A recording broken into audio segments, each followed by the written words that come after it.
Բարև ձեզ Factor TV հյուրը քաղաքագետ Ստեփան Դանելյանն է, ողջույն, պարոն Դանելյան։ Բավականին ակտիվ զարգացումներ են ռուս-ուկրաինական պատերազմի Թրամփի պլանի շուրջ պատերազմը կանգնեցնելու։ Լավրովը ասել է, որ սպասում են այն տարբերակին, որը համաձայնեցվել է եվրոպացիների, ուկրաինացիների, ամերիկացիների միջև, գիտենք, որ նախորդ օրերին այդպիսի քննարկումներ կային Ժնևում, ինչպես նաև Ամերիկայի բանակի հրամանատարներից մեկը Ռուսաստանի պաշտոնյաների հետ Աբու Դաբիում քննարկել է այս ծրագիրը, իսկ Ուկրաինայի նախագահի այսպես աշխատակազմից նշել են, որ առաջիկայում ամենամոտ ժամկետում կլինի Զելենսկու այցը Միացյալ Նահանգներ հանդիպելու Թրամփին։ Ձեր գնահատմամբ ինչ է տեղի ունենում այս բանը, ինչի մասն է ընդհանրապես այս պլանը։ Դուք ձեր հարցում նշեցիք ռուս-ուկրաինական պատերազմ։ Եթե մենք ավելի ճիշտ գնահատական տանք, արդեն պատկերը ավելի պարզ կլինի։ Կանվանենք ռուս-եվրոպական պատերազմ, որովհետև ակնհայտ է պատերազմի կողմ է ամբողջ Եվրոպան։ Եվ ամենակարևոր պահը այս նշել է Եվրոմիության արտաքին գերատեսչության նախկին ղեկավարը, որը բնականաբար շատ լավ պատկերացնում է իրավիճակը, Ժոզեֆ Բորելը, եւ նա բնութագրել է հետեւյալ կերպ, որ ներկայիս Ամերիկան, Թրամփի Ամերիկան Եվրոպայի դաշնակիցը չի։ Այսինքն ռուս-ուկրաինական, այդ ռուս-եվրոպական պատերազմը հանգուցալուծման է գալի եւ ես կարծում եմ, որ գնահատական հետեւյալն է, որ Եվրոպան պարտություն է կրել։ Առաջի անգամ վերջին 500 տարվա ընթացքում Եվրոպայում տեղի է ունենում պատերազմ եւ պատերազմը հանգուցալուծումը Եվրոպայի կարծիքը ոչ ոք չի հարցնում։ Սա ֆունդամենտալ երևույթ է, որը համաշխարհային կարգի փոփոխություն է նշանակում։ Փաստորեն Միացյալ Նահանգների նախագահը պատերազմի արդյունքները քննարկում է Ռուսաստանի նախագահի հետ, որտեղ Եվրոպան չկա, եւ նույն Բորելը հայտարարել էր, որ պատերազմը կանգնեցվում է, սառեցվում է կամ ինչ-որ ձևի հանգուցալուծման է գալի առանց Եվրոպայի կարծիքի։ Ինչ է սա նշանակում։ Սա նշանակում է, որ Եվրոպան արդեն համաշխարհային քաղաքականությունից դուրս է մնում։ Եվ հիմնական խաղացողները Ռուսաստանն է, Միացյալ Նահանգները եւ բնականաբար Չինաստանը եւ արդեն նոր երկրներ են իհարտ գալի ըստ իրենց տնտեսական պոտենցիալի։ Գնայք, բայց Եվրոպան չի պահպանում ռեսուրս Ուկրաինայի միջոցով թույլ չտալու այնպիսի լուծումներ, որոնք իր շարից չեն բխում, այն իմաստով, որ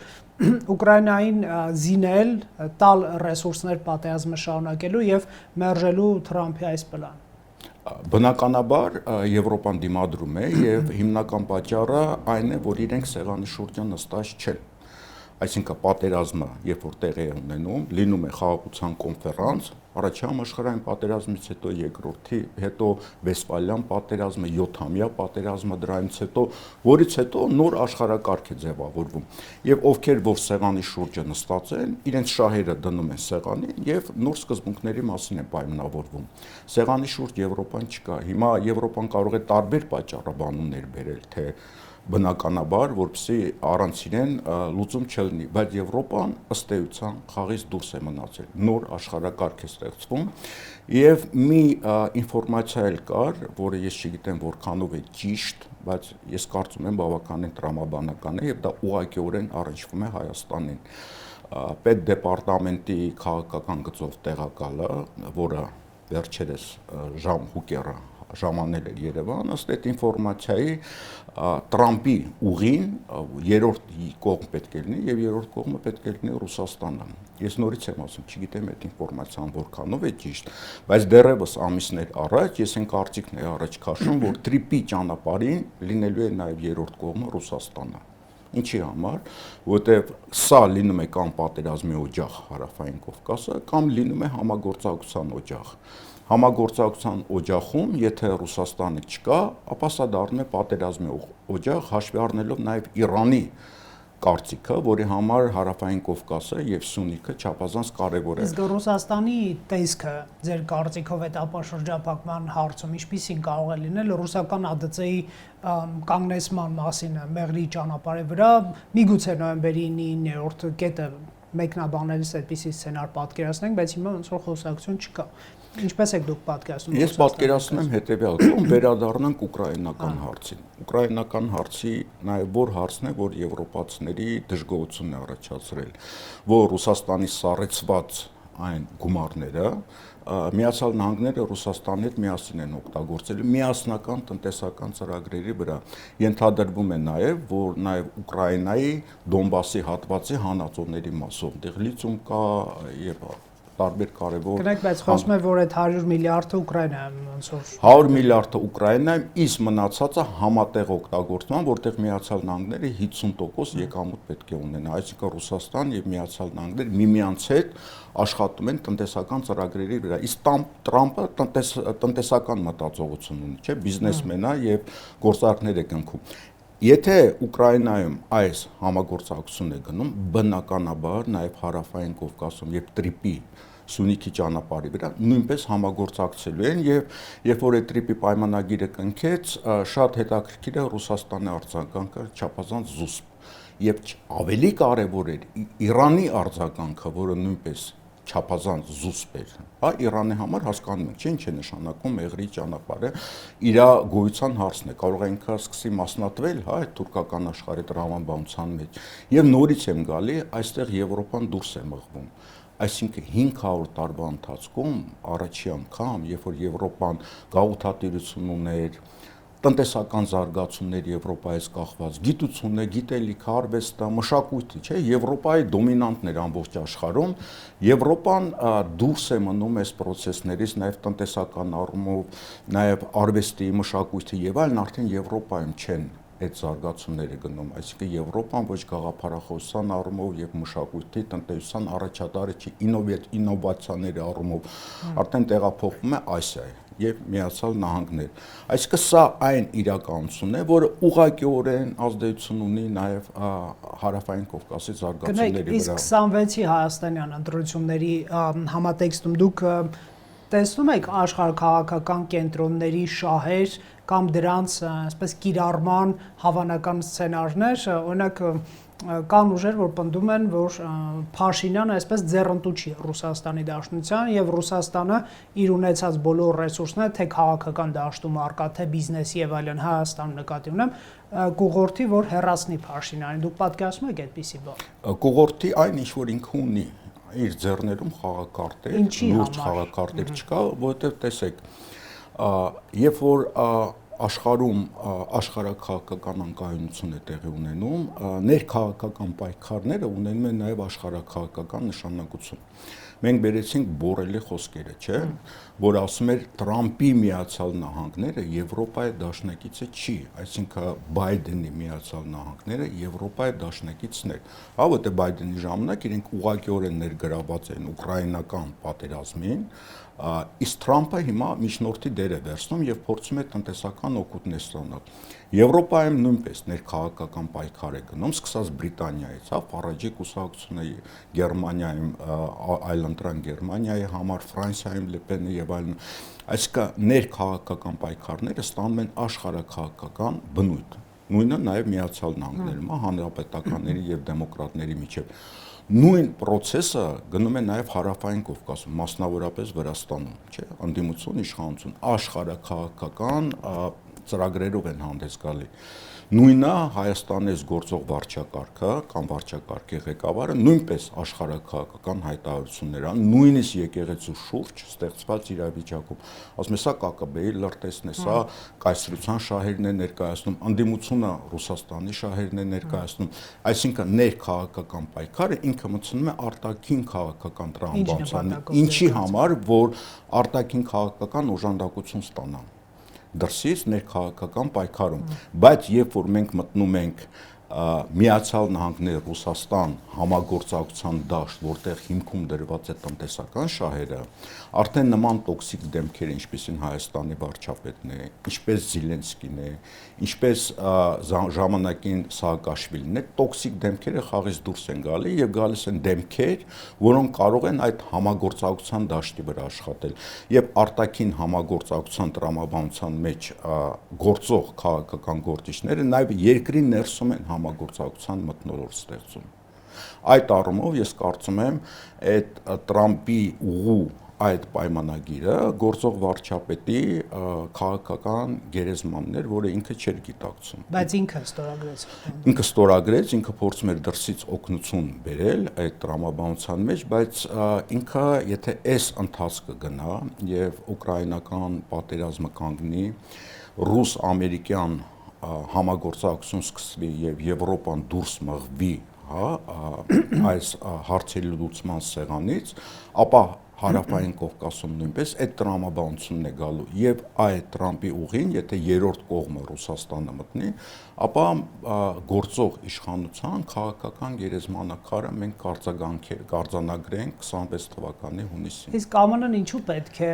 այս կարևոր հանգույցը կիսի Ռուսաստանը, չէ՞ որ ամերիկացիները ինչքան էլ նախորդ վարչակազմի հետ ներկա վարչակազմը ունենա գաղափարական տարաձայնություն, բայց ԱՄՆ-ի գլոբալ շահերը երևի թե երկարաժամկետ են ձևակերպվում եւ դա Չինաստանի, Իրանի, Ռուսաստանի զսպման շահն է եւ ԱՄՆ-ն ինչու պիտի չնախընտրի Թրամփի ուղին լինի Հայաստանի հետ, երբ որ Հայաստանի հետ, այսպես ասենք, բանավեճը կամ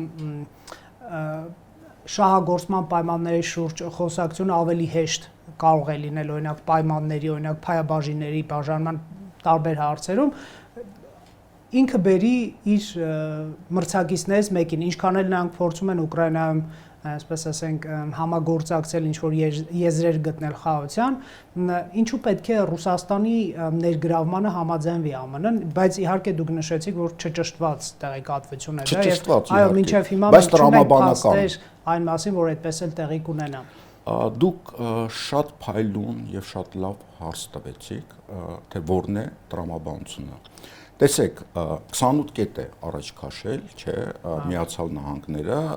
ուկրաինական կամ ռուս-եվրոպական պատերազմը հանգուցալուծման համար, որտեղ կան Ռուսաստանի շահերը, կան Միացյալ Նահանգների շահերը, նաև տնտեսական, չկա Եվրոպայի շահերը։ Այսինքն Միացյալ Նահանգները հասկանում է, որպեսզի ինքը օգտվեն տնտեսական հնարավորություններից, որը կա Ուկրաինայում, ինքը պետք է համագործակցության գնա ում հետ, Ռուսաստանի հետ։ Եվ քրեական գործեր են բացվում Զելենսկու վրա եւ իրենց պահանջներ, նաեւ եվրոպացիների պահանջներ, որ ամնիստիա լինի բոլոր գործերով պատերազմը դադարեցնելուց հետո։ Իսկ քանի որ այնտեղ կոռուպցիոն սխեմաներ կան, ապա այդ կոռուպցիոն սխեմաները ուր են տանելու։ Իսկ վստահ եք, որ Եվրոպա չեն տանելու։ Արդյոք Զելենսկին կարող ինքնուրույն այդքան գումարներ, կոռուպցիայով զբաղվել նման գումարներով։ Հիմա նույն տրամաբանությամբ գանք Հարավային Կովկաս։ Եթե Միացյալ Նահանգների խնդիրը իր դոմինանտությունը պահելն է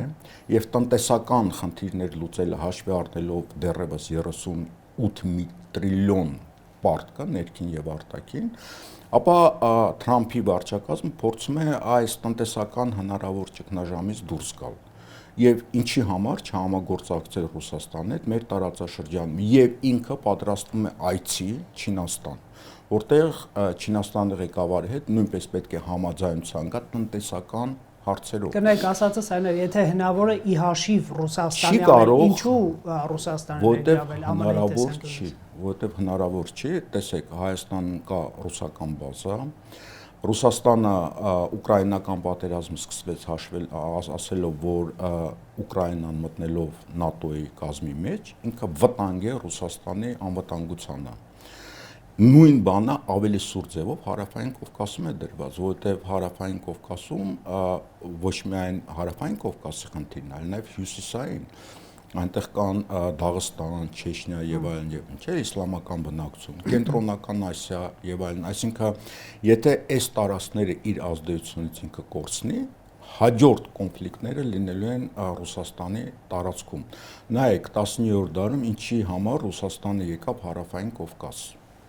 19-րդ դարում, չէ, 1828 թվականին Հայաստան միջև այդ Վրաստան,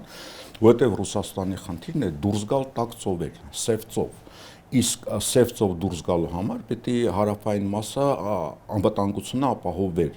եւ Հարավային Կովկասը գրավելուց հետո մոտ 60 տարի պատերազմ էր գնում Հյուսիսային Կովկասում։ այսինքն Հյուսիսային Կովկասում Կովկասյան պատերազմներն են, որտեղ 100,000-ավոր զոհեր էին, որտեղ 5 միլիոն մարդ լքեց հարավային Կովկասը եւ տեղափոխվեց Թուրքիա, չեչեններ, աբխազներ եւ այլն եւ այլն։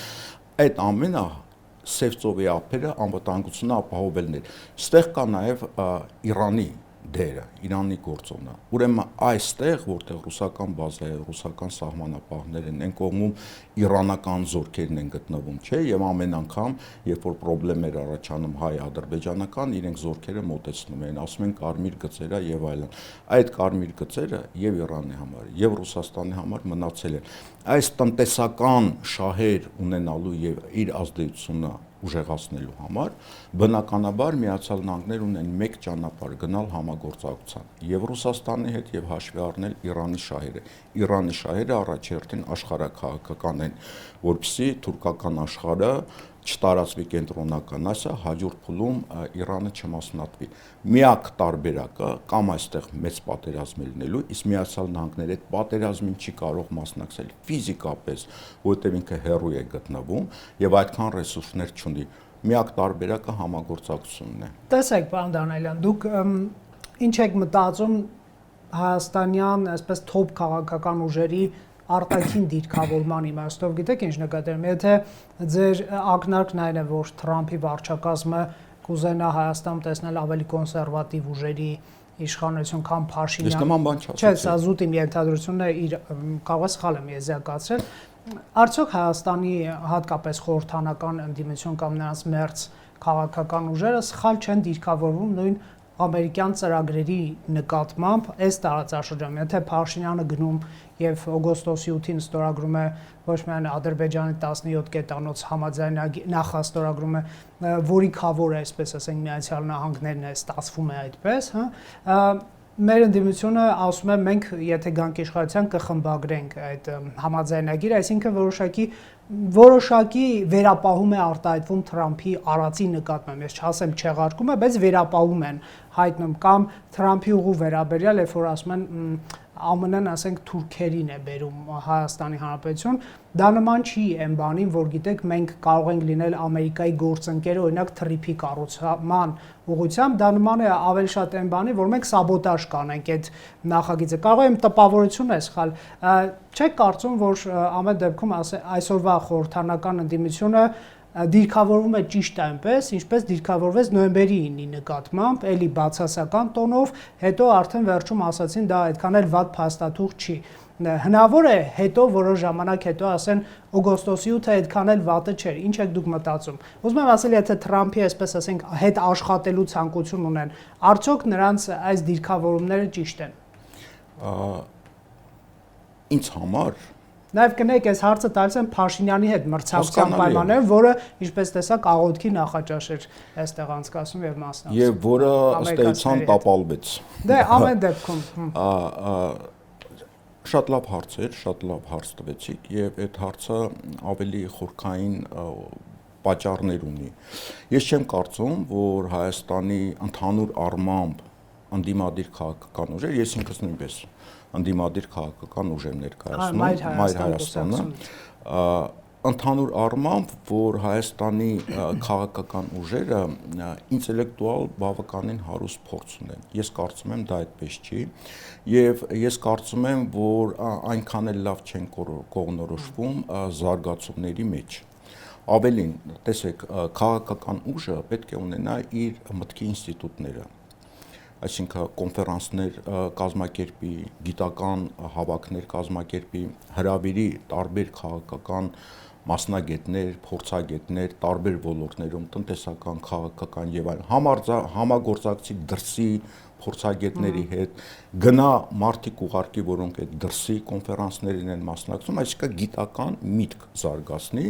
եւ փորձի սցենարներ գծել, թե ինչ զարգացումներ են։ Եվ ինքը ադապտացվեց զարգացումներին։ Ինչ տնտեսական զարգացումներ կարող են լինել, ինչ քաղաքական զարգացումներ կարող են լինել, ինչ աշխարհակաղակական զարգացումներ, այս սցենարի դեպքում սա կանենք, այս սցենարի դեպքում սա կանենք, այս սցենարի դեպքում սա կանենք, եւ պետք է ունենա հետազոտություններ։ Դրա հիման վրա պետք է արդեն քաղաքականություն կառուցի, որովհետեւ տեսեք, որևէ քաղաքական ուժ, որը հավակնում է գալ իշխանության Հայաստանում, այս բոլոր հարցերի հետ առնչվելու է եւ պետք է որոշումներ կայացնի եւ ինքը այդ որոշումներին պետք է պատրաստ լինի։ Ցավոք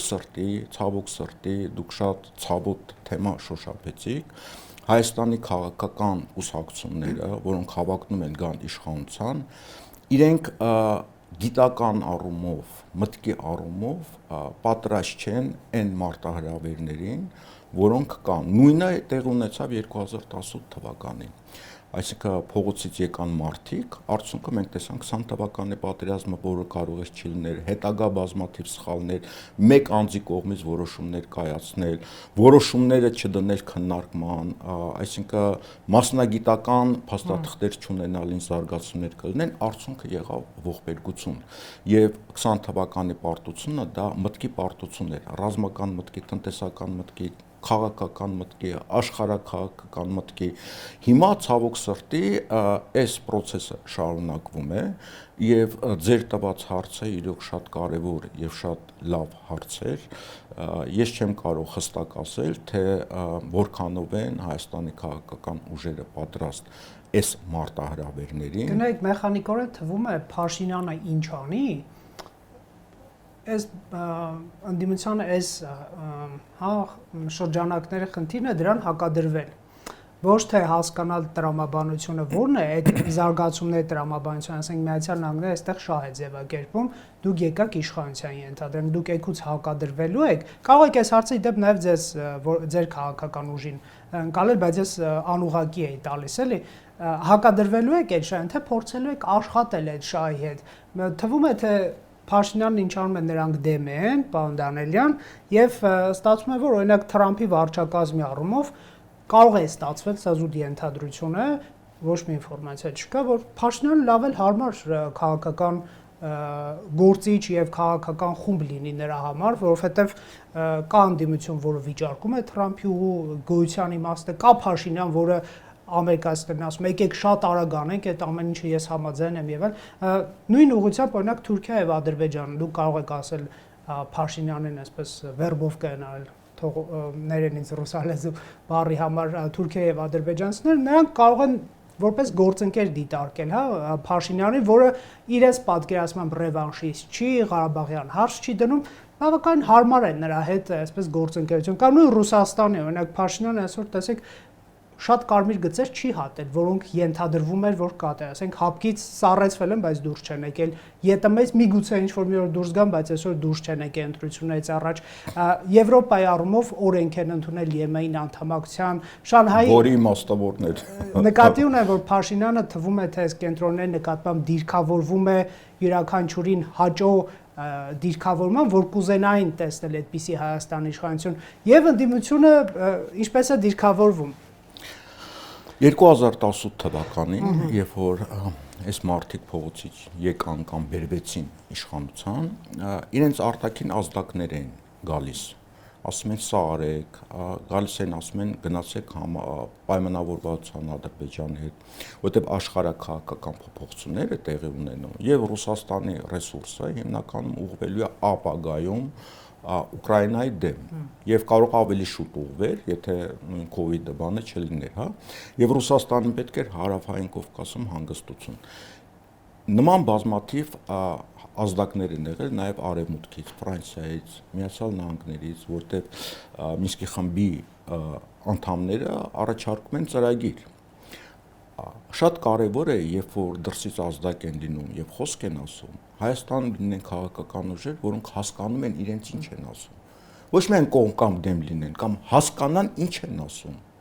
Այդ ասածի իմաստը որն է, ինչի համար ասվեց, ինչու իրավիճակ փոխեց։ Դա չկար եւ այո, մենք դրա պատճառով ողբերգություններ ունեցանք։ Հիմա նույնը դուք ասում եք այսօրվա իրավիճակում, չէ՞։ Տեսեք, մենք ունենք մի իշխանություն, որ ինչ-որ փաստաթղթեր է ստորագրել եւ պարտավորություններ է իր վրա վերցրել։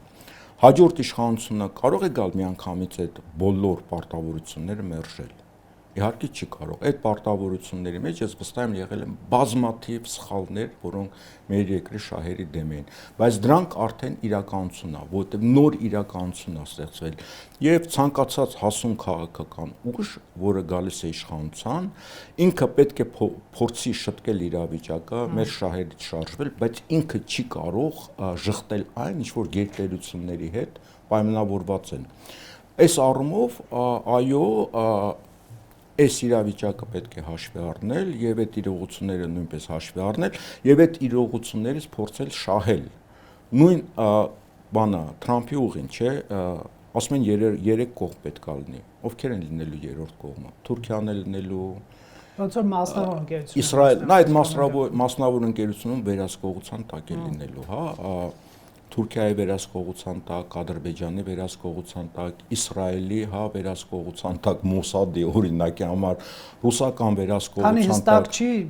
հազար ենթադրություն կար։ Բայց այստեղ շատ կարևոր է Հայաստանի խոսքը, չէ՞։ Հայաստանը ունենա մի հասուն քաղաքական ուժ, որը կարող է իր խոսքը ասել եւ իր խոսքի հետ իհարկե հաշվի կնստեն, որովհետեւ այսպես թե այնպես Հայաստանի տարածքով է, չէ՞, ճանապարհ անցնում եւ Հայաստանը ունի խոսք ասելու։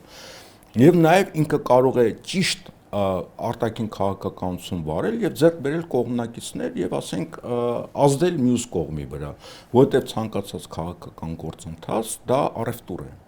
դա իրավիճակի փոփոխություն է։ Այս առումով այո, ես կարծում եմ, որ ով որ էլ գա, պետք է հաշվի առնի իրողությունները եւ աշխատի այդ իրողությունները փոխել մեր օգտին։ Ինչպիսի շանս եք տեսնում գլոբալ ընդդիմության համար 26-ի ընտրություններում։ Չէ՞ որ Փաշինյանը մի քանի քարտեր ունի, դա խաղաղության թեմատիկան է Ադրբեջանի եւ Թուրքիայի հետ եւ սահմանների բացումը, դա Եվրամիության անդամակցության մեկնարկի մասին օրենքն է, չբացառենք, որ հայտ էլ ներկայացնեն, ասենք 26-ի ընտրություններից առաջ եւ այստեղ գագաթնաժողով է լինելու, եվրոպական լիդերներ են գալու։ Ներքին թեմաներից միգուցե դատարանները սկսեն բռնագանձման վճիռներ կայացնել ընտրություններից առաջ, ասֆալտ, մանկապարտեզ եւ այլն, հա։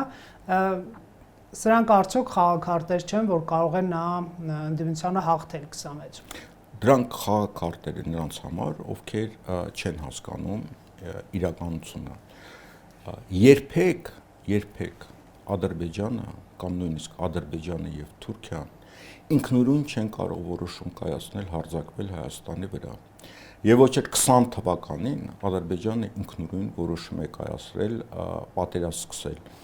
Նախ Ադրբեջանը այդ պատերազմից չէր ցանկանում սկսել, իրենք ցանկանում են ինչ-որ ձևի պայմանավորվել։ Ստեղծվեց մի իրավիճակ, որտեղ նաև գործող իշխանության սխալները եղան, միտումնավոր կաճուճ, միտումնավոր դա էլ քննարկման հարց է, եւ Ադրբեջանը ստացավ թույլտվություն սկսել պատերազմ։ Եվ ինքը ուներ աջակիցներ, չէ՞, Բրիտանիան, Իսրայելը եւ այլն, եւ լռություն կար Միացյալ Նահանգներից։ Այսինքն այդ պատերազմի թույլտվությունը կար։ Հիմա Ադրբեջանը նույնպես ինքնուրույն չի կարող պատերազմ սկսել Հայաստանի դեմ, որտեղ դա աշխարհաքաղաքական հարց է։ Կարող են կրակոցներ լինել սահմանին, բայց պատերազմ սկսել Ադրբեջանը ինքնուրույն չի կարող։ Դրա համար շատ կարևոր է արտաքին գործընկերների հետ ճիշտ աշխատել եւ ճիշտ դիրքավորվել։ Հայաստան հանրության մեջ այն տպավորությունը կա, որ Ադրբեջանը ցանկացած պահ կարող է պատերազմ սկսել եւ մենք ունենք մի ղեկավար, որը ինչ որ լեզու է գցել Ադրբեջանի ղեկավարի հետ, դա այդպես չէ, Ադրբեջանը վերջի երկիրն է, որը կարող է ինքնուրույն որոշել պատերազմ սկսել։ Դա պետք է հանրությունը հասկանա եւ իրենց դա բացատրել, որովհետեւ այս գործող վարչապետը ինքը շանտաժ է անում հանրությանը, հաշվի առնելով, որ հանրությունը իրավիճակը չի հասկանում։ Ինչ վերաբերում է Եվրոմիությանը, ինչ Եվրոմիության մասին է խոսքը, երբ որ Վրաստանը պատերազմներով անցավ, տարածքներ կորցրեց, մարդկային զոհեր ունեցավ, ամեն ինչի գնաց Եվրոմիության անդամ չդարձավ։ Ուկրաինան ամեն ինչի գնաց 20% այսօր տարածքները կորցրել է, միլիոնից ավել զոհեր ունի եւ վիրավորներ, Եվրոմիության անդամ չդառնավ, ՆԱՏՕ-ի անդամ չդարձավ։ Ուկրաինան Եվրոպայում է գտնվում, շրջապատված է ՆԱՏՕ-ի անդամ եւ Եվրոմիության երկրների հետ, չունի կոմունիկացիայի խնդիրներ, Վրաստանը գոնե ծով ունի։ Ինչ Եվրոմիության անդամակցության մասին է Հայաստանի, առավել եւս որ օրինակի համար Լեհաստանում նույնիսկ քննարկում է գնում Եվրոմիությունից դուրս գալու համար, հա, ստորագրություններ հավաքել։ Հարցը Եվրոմիությունը մի քանի տարի հետո կլինի, թե չի լինի, որտեղ այս ուկրաինական պարտությունից հետո Եվրոմիությունում քաղաքական ցնցումներ են լինելու։ Դա չի նշանակում, որ Եվրոմիության հետ մենք պետք է լավ լինենք։ Եվրոմիությունը ունի շատ լավ արժեքային համակարգ, մարդու իրավունքներ, մշակույթ եւ այլն,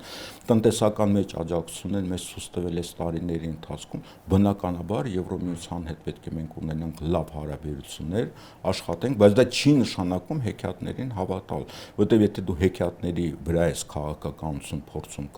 կառուցել, արդյունքը լինում է շատ վատ, ինչպես Ուկրաինայում, ինչպես Վրաստանում։ Շատ լավ, մենք հետագայում ձեզ կհյուրընկալենք նաև այս թեմայով արդեն ընտրություններին։ Ընդառաջ ենթադրում եմ ձեր քաղաքական ուժը կմասնակցի, նաև ձեր արտաքին քաղաքական օրակարգից կխոսենք։ Ամփոփիչ փուլում առաջարկում եմ եկեղեցու շուրջ իրադրությունից խոսենք։ Դուք ունեք քննադատական վերաբերմունք Հայաստանի իշխանության գործողությունների նկատմամբ Մայրաթորի Վարդաշրջան ղեկավարության ուղղությամբ, տեսեք, տարիներ շարունակ, պարոն Դանիելյան, դուք հանդես եք եկել քննադատությամբ, նաև եկեղեցու փակ լինելու առումով, օրինակ ես մի քանի բան վերհիշեցի, մասնապես ֆինանսական ծախսերը փակ են եւ դուք առաջարկում եք, որ դրանք պետք է հանրությանը համար բաց լինեն եւ ասում եք մարդիկ փայատեր են եւ այդ տրամաբանությամբ պետք է իմանան ինչ է այնտեղ լինում, ասում եք կար սև, սպիտակ հաշվապահություն եւ չի վերահսկվում, ամեն մեկը իրավունք ունի դրա մասին իմանալ,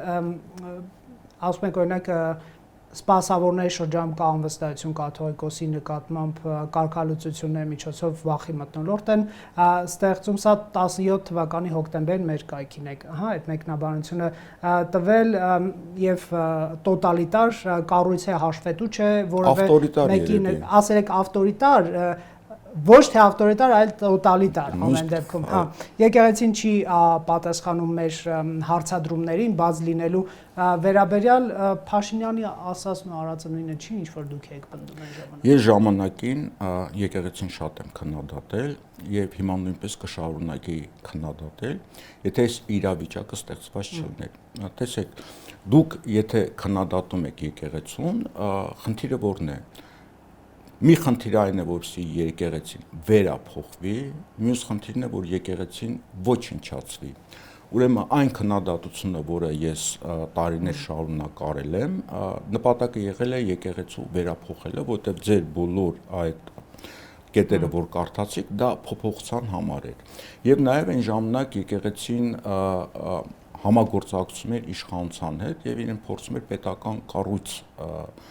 ներկայացնել, որը շատ սխալ էր, ես միշտ ասում եմ, եկեղեցին պետք է անկախ լինի եւ պետությանը պետք է նույնիսկ իշխանությանը պետք է քննադատի։ Կներեք 10 թվին, 9-10 թվին, երբ որ կրոնի ազատության մասին օրենք էր, նախագիծ էր Հայաստանում խղճի ազատության քննարկում, այն ժամանակ ասում եք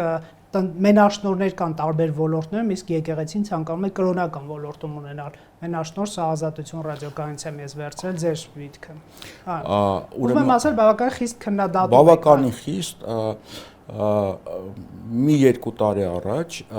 Միքայել Սրբազանի հետ, Աջապահյանի հետ մենք խոսում էինք, որի հետ ես հիմա ունեմ շատ լավ հարաբերություններ, ինքը ասեց, ինչ պատահեց քո հետ, որ դու այս վերջի տարիներին տենց փոխվեցիր։ Ինչ պատահեց, բան ասեք։ Ես ասացի փոխվել եմ ոչ թե ես, այլ փոխվել եք դուք, որտեվ մի բան է, երբ որ դուք իշխանության կողմն եք, այլ ոչ թե հանրության հետ եք եւ իշխանության թերությունները կրոնական առումով, դեր սոցիալական դոկտրինայի առումով չեք քննադատում, մյուս կողմն է, որ դուք ժողովրդի կողմն եք։ Հիմա իրավիճակ փոխվեց 18 թվականից հետո դուք հայտնվեցիք այս դաշտում։ Ես փոխեցի իմ մոտեցումները։ Ուրեմն կրոնական ազատությունների վերաբերյալ, այո, ես միշտ ասում եմ, որ Հայաստանում կան բազմաթիվ կրոնական կազմակերպություններ, որոնք անդամները Հայաստանի քաղաքացիներ են։ Պետք չի այդ մարդկանց վիրավորել, վարկաբակել, թշնամի սարքել։ Այդ մարդկանց երեխաները գնում են բանակ, ահագին զոհերուն են, հա, այդ բողոքական եկեղեցի։ Հիմա դուք փորձեք այդ մարդկանց հետ աշխատել։ Փորձեք խոսքով ենթադրենք բերել հայ առաքելական եկեղեցի, բայց թշնամություն մի ստեղծեք։ Այս թշնամությունը բումերանգի էֆեկտ կարող է ունենալ եւ այս վերջի իրադարձություններին շատ եկեղեցիների անդամներ բողոքական լայքեր են դնում, աջակցում են հայ այս գործընթացին։ Այն թշնամանքի առումով սա դրա արդյունքն է։ Դա սխալ էր եւ շատ բարձրաստիճան հոգեվորականներ հետ որ հանդիպում խոսում եմ, իրենք ասում են այո, մենք նման սխալ թույլ ենք տվել։ Այսինքն պետք է քննադատել։ Աղանդավոր կոչել եւ այլն։ Աղանդավոր կոչել եւ այլն, ասենք դուք Եհովայի վկաններին դեմ եք, հա։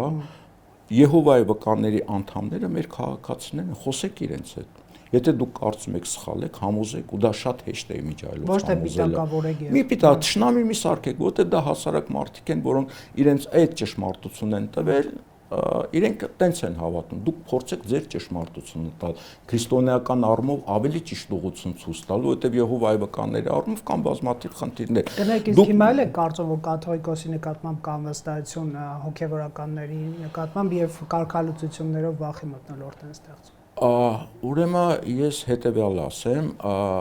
վախի մթնոլորտ է ստեղծում գործող իշխանությունը, որտեղ իրենք կոմպրոմատներ են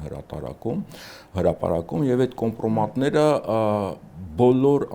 անթույլատրելի նորմերը անցնում են։ Բաղնիքում են նկարահանումներ ցույց տալի, անձնական կյանքն են մտնում եւ այլն եւ այլն։ Այսինքն ու դա անում են վարչապետի հրահանգից հետո։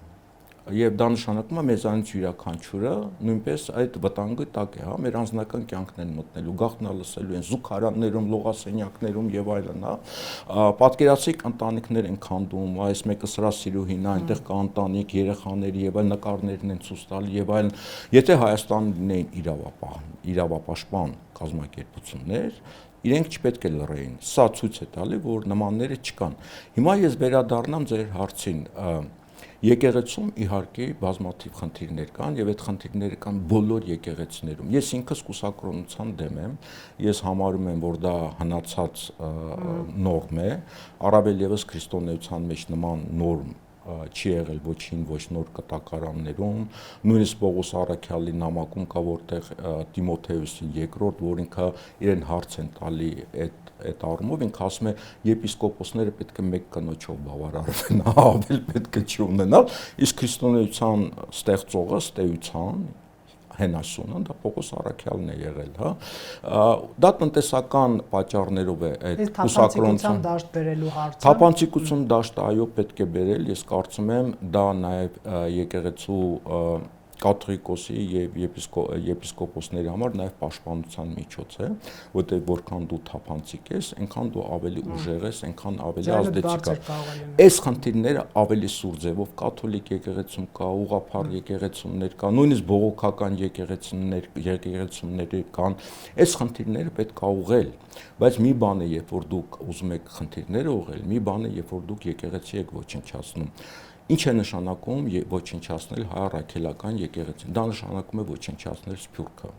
որտեղ Սփյուռքը ավանդորեն կառուցվել է եկեղեցու շուրջ։ Եկեղեցում դպրոցներ են եւ այլն տոնակատարություններ, արարողություններ, ծիսակատարություններ հայապահպանության գործում ֆունդամենտալ դեր ունեն, հա։ Այսինքն եթե դու գնում եք բողոքական եկեղեցի Միացյալ Նահանգներում, այնտեղ անգլերենն է,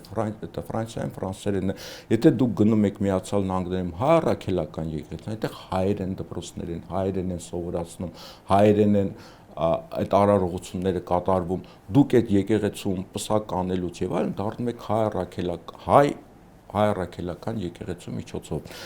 Այս քաղաքականությունը ինքը վարկաբեկում է եկեղեցուն իշխանության կողմից վարվող եւ ոչնչացնել է Սփյուռքը եւ ես մի կասկած ունեմ, որ դա նպատակաուղղված է արվում, որովհետեւ 2018 թվականին առաջի քայլը, որ արեցին իրենք, վերացրեցին Սփյուռքի նախարարությունը։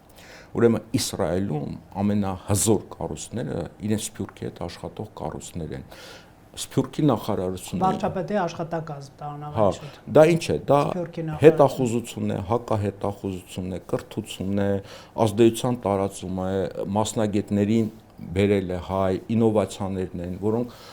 ծնվելով դրսում ունեն հայրենասիրության զգացումներ, բազմաթիվ խնդիրներ է լուծում։ Վերացնելով Սփյուռքի նախարարությունը, դա նշանակում էր հաջորդ քայլը ուղղվելու է եկեղեցու դեմ։ Ինչի համար են իրենք ուզում ոչնչացնել եկեղեցին։ Այստեղ առաջանում են հարցեր։ Արդյոք դա դրսի ինչ-որ ուժերի պահանջն է, որտեղ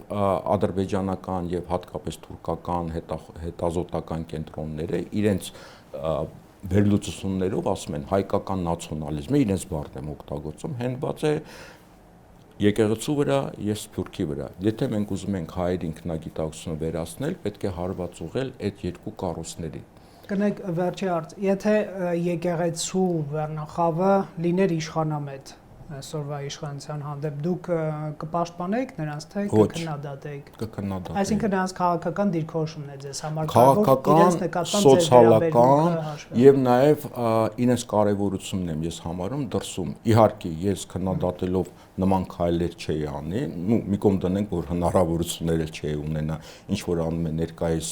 իշխանությունը, ես կհասկանայի, որ այդ կառույցը ունենալով թերություններ, դրանք ուղղվելիք թերություններ են, բայց այդ կառույցի ազդեցությունը համահայկական այս կառույց ձևավորելու գործում կենտրոնական է։ Հարվածելով եկեղեցին, դուք կարճ ժամանակում մի 10-15 տարի հետո, երբ որ սերունդը փոխվի, մենք Սփյուռք չենք ունենալու։ Շնորհակալ եմ պարոն Դանիելյան զրույցի համար, վստահ եմ մենք էլի առիթներ կունենանք նաև այս թեմայով։ Factor TV-ում հյուրընկալել ենք Ստեփան Դանիելյան։